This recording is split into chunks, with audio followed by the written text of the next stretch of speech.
In this video, we are going to talk about Dubai frame. Dubai frame, just like other monuments of Dubai, is one of the most famous thing in Dubai. And frame is basically another cultural landmark. It's an iconic structure that basically gives you the view of old Dubai, difference between old Dubai and new Dubai. Okay, it's actually a way when you go and maybe look at here at this side, you can look at Burj Dubai, that is old Dubai, and here the downtown, the Burj Khalifa, Marina, and all those things. So it's kind of a iconic structure that offer you a spectacular panoramic view across the city. Dubai Frames basically celebrates the story of Dubai and its establishment to its ambitious plans and the future development. So let's talk about why it was created. In any projects, and or of course goal is to look it towards from the PMI perspective, why the projects are created. There are only two reasons. One is business case and the other one is benefit management plan. Business case basically talks about the, of course, money part in it, whether your benefits to cost, your ROI, things like that are covered in the business case. Benefit management plan is an interesting thing, and Dubai frame is basically considered for the benefit management plan. Benefit management plan talks about intangible benefit. It talks about the brand value, like establish why the brand is there. So one of the biggest benefit was of this of Dubai frame is to get people to here, get people to Dubai, and if the people comes to Dubai, stay here, and like they come there, they spend their time, they have a great time, things like that comes into the context when we talk about the Dubai frame. Once your need assessment, of course, business case and benefit management plan is ready, this is done, this is approved, the next thing of course comes to the project charter. The project charter is basically where the project actually start. These are the pre-project activities. Here the project activities actually starts. If I can change the color of the pen, yeah, from here. Okay, do tell me which color you like more. I'm gonna use this one now. So project charter, if I make the project charter of the Dubai, the height of the Dubai frame should be 150-meter height.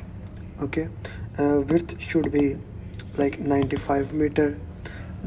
And then the time, how much the time it should be, it should be for Dubai Expo 2020, it should be ready. Okay, that is the time frame for that. That's kind of the schedule or the milestone. Of course, the stakeholders are people living there. Okay, the ruler of the Dubai, the stakeholders are there. The stakeholders, we need to look how those stakeholders correlate into it, how those stakeholders can then, okay, and it is basically inspired by the golden ratio. It can be in a part of that how it is expired, which by it was inspired by the high level scope of it, and how we are gonna go up. The high level information will be in the project charter for sure. Along the project charter, assumption log or many assumptions were made that once this structure is made, people will come there. The assumption log was made, and of course we made stakeholder register. Once that was done, which identify who stakeholders are, what is their power, interest, their interest are in the project, all those things are identified. So if I talk about the definition of project management, need assessment was done, business case, benefit management plan, project charter. Once the project charter was done, this is initiation. Now we made assumption log and stakeholder register. This was kind of an initiation. Then we go for the plan. We make the plan. Here I will talk it about the planning phase. For sure, we will make stakeholder engagement plan, which will talk about the current engagement level of the stakeholders, unaware, resistant, neutral, supportive, leading. Where are the stakeholders? I should decrease the nib size, I guess. Yeah.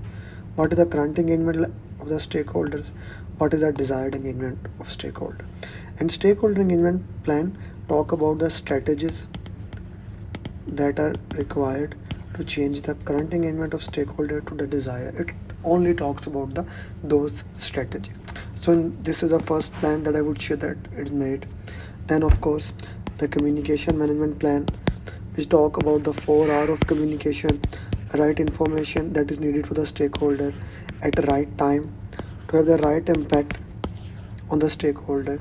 Like it talks about who is authorized to share the information, how much the information can be shared, when the information is needed, where the information can be delivered, what are the ways that information can be done, things like that. Each and every single thing is covered on this thing. So this basically makes sense how we can get this thing done, what are the ways that we have, things like that. Okay, will be covered in the communication plan. After that we can make a resource management plan that will talk about 4 type of resource: manpower, material, machinery, money. Which type of resources we need? Let's talk about the resources. Human resources, so we talk about how do we acquire the resources. Once we acquire the resources, what are the strengths we are looking, what are the weaknesses we are looking, what are the opportunities there, what are the threats that are required that we need to do, what level of skills are required, how we are going to do the training of the resources. Okay, like the training needs, the TNA assessment, how we are going to do that, how would we know that the particular resource has that skills.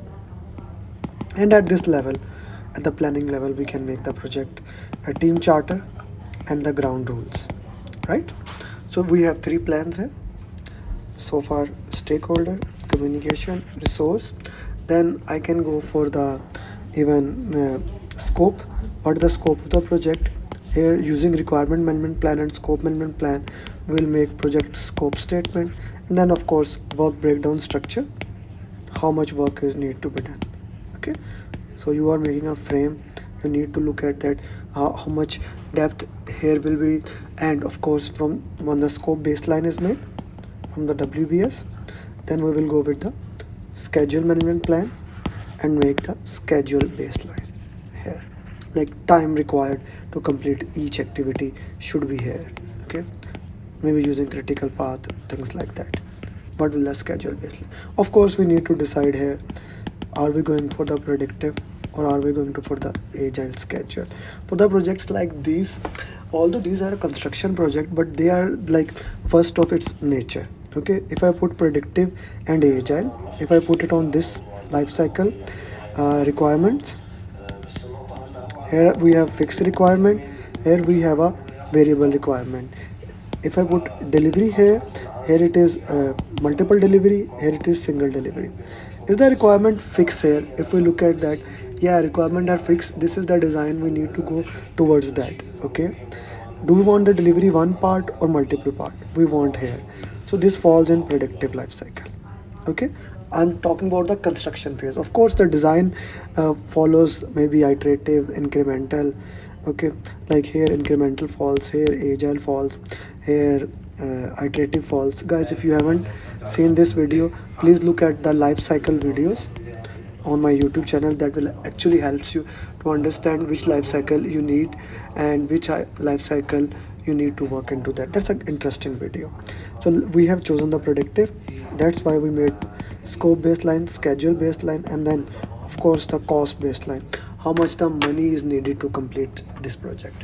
Once scope, schedule, cost baselines are made, we go with the risk topic. We identify the risk management plan, whatever risk tolerance is, how much risk we are going to bear, and then we identify all the risk and put all the risk into the risk register for sure. Identify the rank them qualitatively and quantitatively, and made the response for all the positive as well as the negative risk. Like one of the risk is there, the traffic may be affected. One of the risk is there that people can die while we're making risk. So many risks are there that we need to look into that. We put the risk response in the risk register, and of course we need to buy things. So if we make a procurement management plan, we will get procurement statement of work, procurement strategy, things like that. So we have stakeholder plan, we have communication plan, resource management plan, schedule baseline, scope baseline, cost baseline, We have our procurement plan, risk plan, quality. We will make quality management plan. We will agree what standards we are going to look into that. We will agree and get cost of the quality, and of course we will combine them in the integration, and we will get the combined plan for all of them, which is called project management plan. This is what happens in the planning process group. Now once your plan is made, the plan is given to the sponsor, which in this case is a ruler of Dubai. He approved it. Now after that, if you want to change anything in this plan, you need to basically go towards you need to move, and you need to basically raise a proper change request. And once the change request is approved, through the change control board, okay, then you can change something. This is a very important thing in predictive. If you want to change anything, everything goes to the change control board. That's kind of the must thing in the predictive, and we need to look into that way. Okay. And if it was an agile, we will directly go to the changes, will go to the product backlog, and we will work into that. I'll give at the end of this topic, I'll give a little bit of the agile part, which is covered here, but I'll give to that. So we start working in execution process group. We are working in the execution process group. Work is being done, deliverables are made. Whenever the issue comes, issue is put into the issue log. We do the root cause analysis, why this issue was not identified, and then update the issue log. And if the change request is needed, we do that.